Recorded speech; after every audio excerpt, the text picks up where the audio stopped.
Video के बाद आप कभी मरोगे ही नहीं। ध्यान से सुनना। एक बार हिमालय से गंगा माँ बाहर आई। उन्हें एक साधु मिले जिन्होंने पानी को टेस्ट किया और कहा कि गंगा तेरा पानी बड़ा मीठा है। गंगा माँ के अंदर एक मेमोरी बन गई। फिर गंगा माँ आगे जाते हैं, एक और संत उन्हें कहते हैं कि तेरे पास बड़ा तेज बहाव है।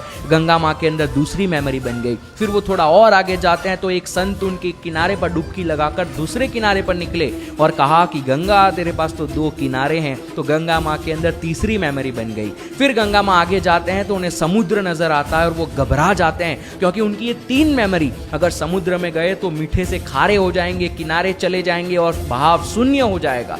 लेकिन होनी को कौन टाल सकता है? सीधा गंगा मैया समुद्र के अंदर, खारे हो गए, किनारे असीम हो गए, बहाव शून्य हो गया। लेकिन यहाँ कहाँ रुकना था? एक बादल आया और फिर से पानी को हिमालय पे छोड़ा, फिर से गंगा शुरू हुई, मीठी हो गई, बहाव आ गया, किनारे आ गए। तो यहाँ कहाँ जीवन है और कहाँ मृत्यु है? बस रूपांतरण है। इसी को सनातन कहा जाता है। सनातन का मतलब जो कभी शुरू नहीं हुआ, जो कभी खत्म नहीं होगा। हम कभी मरते ही नहीं है और हम कभी जन्म ही नहीं लेते हैं। एक नारियल का पेड़ नारियल बनाता है, उस नारियल से दूसरा पेड़ बनता है, फिर से नारियल, फिर से पेड़, फिर से नारियल, फिर से पेड़।